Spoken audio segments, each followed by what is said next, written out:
شیطان کی برائیوں میں سے یہ بھی ہے کہ شیطان راہ حق اور راہ نجات پر جو جنت میں لے جانے والا رستہ ہے اس پر گھات لگا کر بیٹھ جاتا ہے اور ہر انسان پہ حملہ آور ہوتا ہے۔ جس طرح ایک ڈاکو راستے میں بیٹھ کے انسان کو لوٹتا ہے، اس کا مال لوٹ لیتا ہے، اس کی جائیداد لوٹ لیتا ہے، یہ ڈاکو انسان کا ایمان لوٹ لیتا ہے۔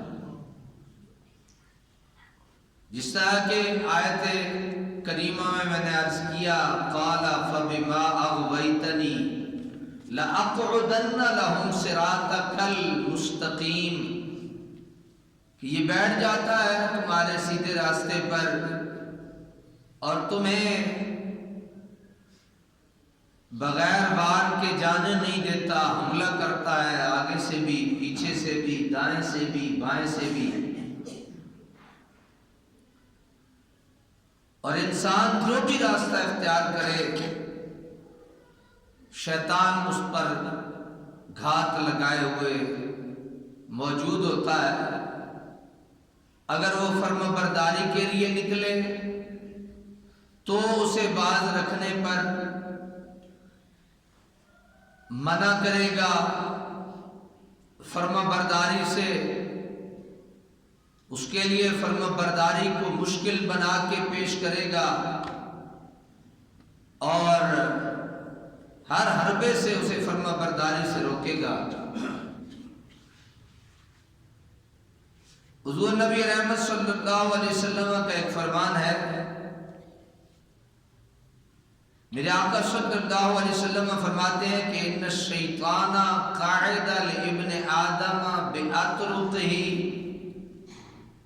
کہ شیطان ابن آدم کے راستے پہ بیٹھ جاتا ہے اور اسلام کے راستے پر بیٹھ کر کہتا ہے کہ دیکھ تو اپنا اور اپنے باپ دادا کا دین چھوڑ رہا ہے۔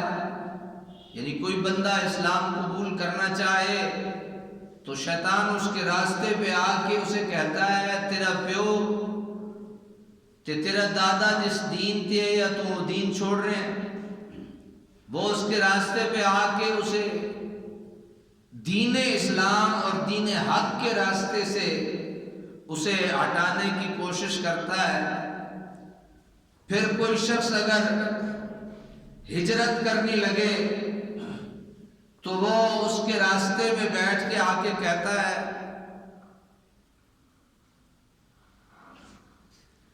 کہ تو اپنے باپ دادا کا ملک چھوڑ رہا ہے اور ہجرت کر رہا ہے۔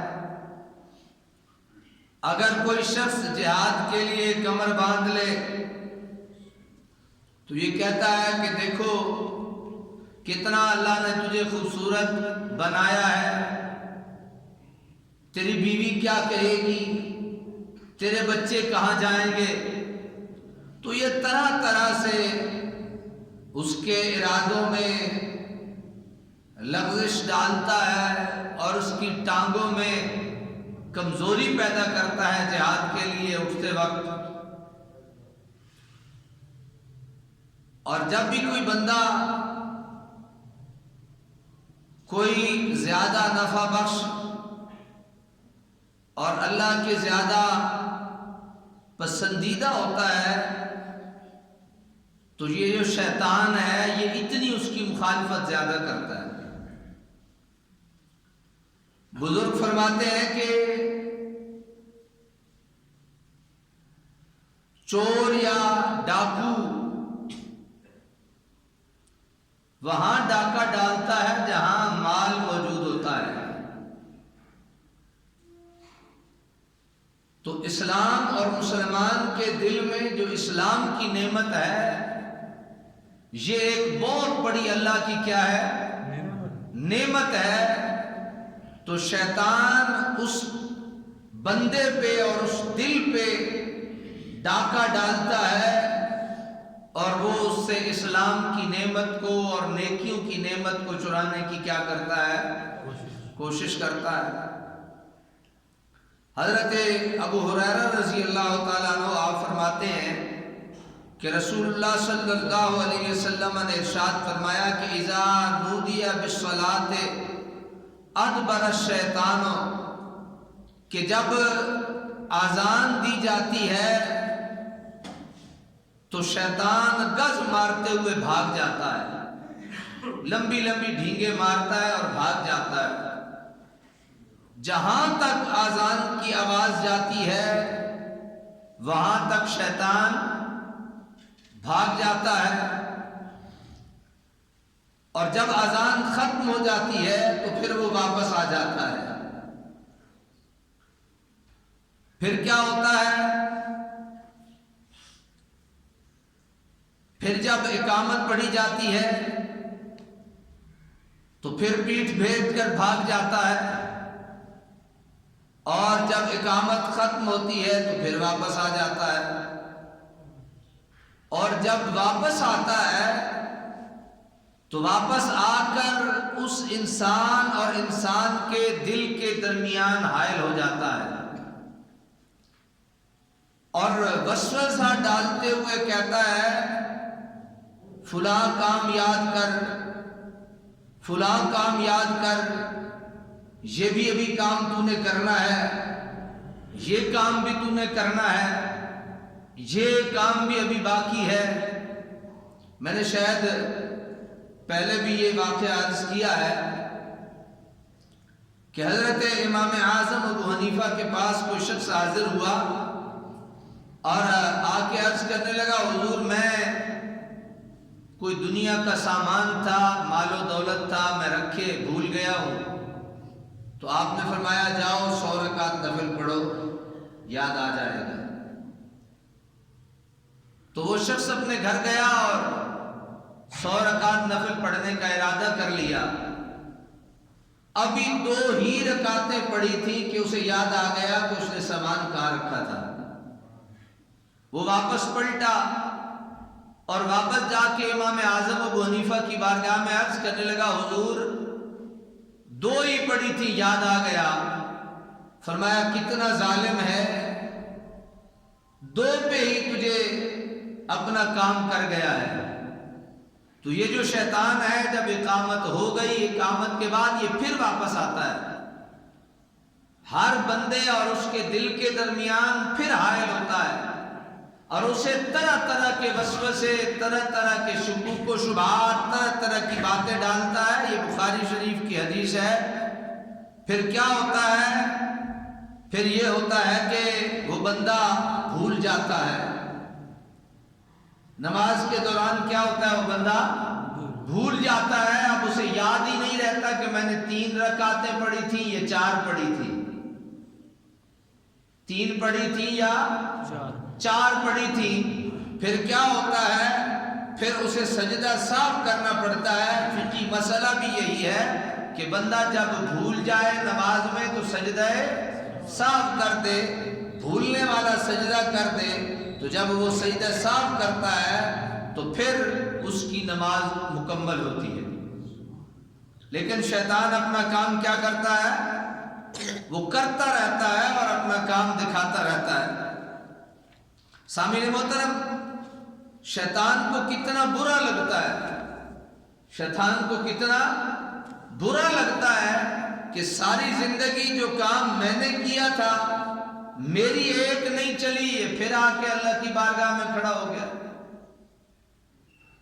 تو گویا جو بندہ ساری دنیا کے کام کاج میں لگا رہتا ہے، نماز نہیں پڑھتا، وہ شیطان کا پیروکار ہے، اور جو دنیا کو چھوڑ کے رب کی بارگاہ میں حاضر ہو جاتا ہے وہ رب رحمان کا پیروکار ہوتا ہے۔ لیکن ذرا دیکھیے، اگر بندہ اس کے باوجود کہ وسوسے آتے رہیں، شیطان دل و دماغ میں باتیں ڈالتا رہے، لیکن پھر بھی بندہ نماز کو مکمل کر لے، تو گویا بندے نے شیطان پہ غلبہ حاصل کر لیا ہے۔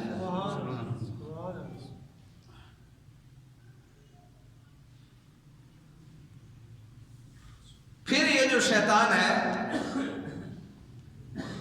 برا ہے، سارا برا ہے، لیکن اس کے حربوں میں اور اس کی برائیوں میں ایک برائی یہ بھی ہے کہ جن چیزوں میں بندوں کے لیے خیر ہوتی ہے، جن چیزوں میں بندوں کے لیے کیا ہوتی ہے؟ خیر ہوتی ہے، یہ شیطان ان میں شر کو شامل کر دیتا ہے۔ جن کاموں میں بندوں کے لیے کیا ہوتی ہے؟ خیر ہوتی ہے، یہ شیطان ان کاموں میں پھر شر کو شامل کر دیتا ہے۔ جیسا کہ اللہ تعالیٰ کا ارشاد گرامی ہے، استحوذ علیہم الشیطان فانساہم ذکر اللہ اولئک حزب الشیطان الا ان حزب الشیطان هم الخاسرون۔ فرمایا کہ ان پر شیطان نے غلبہ پا لیا ہے، بس اس نے انہیں اللہ کے ذکر کو بھلا دیا ہے۔ ان کے دل، یعنی ذکر کرنا کیا ہے؟ بولیے نا، ذکر کرنا کیا ہے؟ خیر ہے نا؟ ذکر کرنا کیا ہے؟ خیر ہے۔ فاذکرونی اذکرکم، تم مجھے یاد کرو میں تمہیں یاد کروں گا، یہ خیر ہے اللہ کا ذکر کرنا۔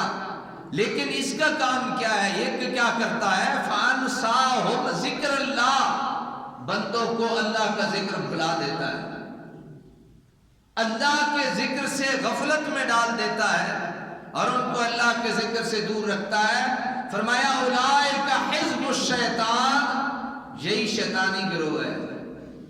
جو اللہ کو یاد نہیں کرتے وہ کون ہے؟ شیطانی گروہ ہے، شیطان کے پیروکار ہیں۔ ان حزب الشیطان هم الخاسرون، اور یہی شیطان کا گروہ خسارہ پانے والوں میں سے ہے۔ ذکر کرنا خیر کا کام تھا، ذکر کرنا نفع کا کام تھا، لیکن شیطان اپنی شیطانی یہ کرتا ہے کہ فانساہم ذکر اللہ، انہیں ذکر کرنا بھلا دیتا ہے۔ جب بھلا دیتا ہے تو پھر کیا ہوتا ہے؟ وہ شیطان کے گروہ میں چلے جاتے ہیں اور شیطان کا گروہ خسارہ پانے والے گروہ میں سے ہوتا ہے۔